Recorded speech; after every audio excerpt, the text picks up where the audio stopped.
குமுதாமா, இன்னைக்கு என்ன சமையல்? வணக்கம், நான் குமுதா. இன்னைக்கு காய்ச்சலுக்கு ஏற்ற அரிசி கஞ்சி எப்படி தயாரிக்கிறதுங்கிறத பார்க்கலாம். சூப்பர்.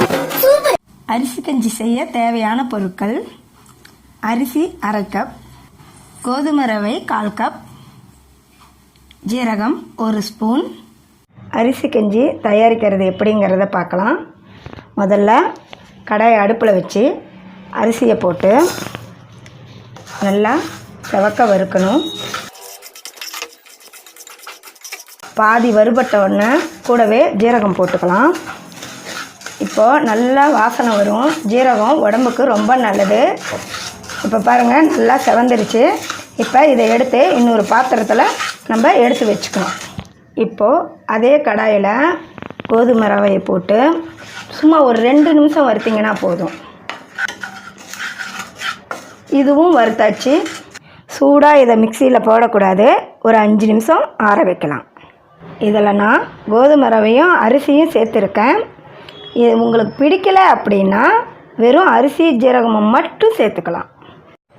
இது நல்லா ஆறிடுச்சு. இதை இப்போ மிக்சியில் போட்டு அரைக்க போகிறோம்.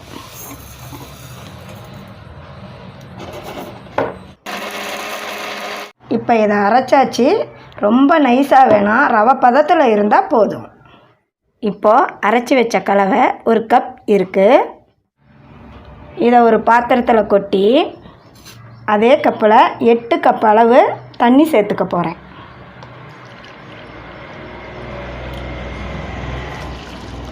இப்போது இதை நான் அடுப்பில் வச்சு நல்லா கிளறி விட போகிறேன். கிளறி விடணும். கொஞ்ச நேரம் விட்டு இதை கிளறி விட்டுக்கிட்டு தான் இருக்கணும். இல்லை அப்படின்னா உங்களுக்கு அடி பிடிச்சிடும். இப்போ பாருங்கள், நல்லா கொதி வருது. லைட்டாக நம்ம சிம்மில் வச்சுக்கணும். அடுத்தது உப்பு சேர்த்துக்கலாம் தேவைக்கேற்ப. போட்டு நல்லா கிளறி விடணும். கிளறி விட்டிங்கன்னா இப்போ பாருங்கள், கஞ்சி தயாராகிடுச்சு. அவ்வளோதான். இந்த பதம் வந்தோடனே ஆஃப் பண்ணிடலாம். காய்ச்சல் வந்தவங்களுக்கு இந்த கஞ்சி ரொம்ப இதமாக இருக்கும். நன்றி. இந்த சமையல் உங்களுக்கு பிடிச்சிருந்தா குமுதா கிச்சன் சேனலை சப்ஸ்கிரைப் பண்ணுங்கள். தேங்க்யூ. குமுதா ஹாப்பியா நாச்சு.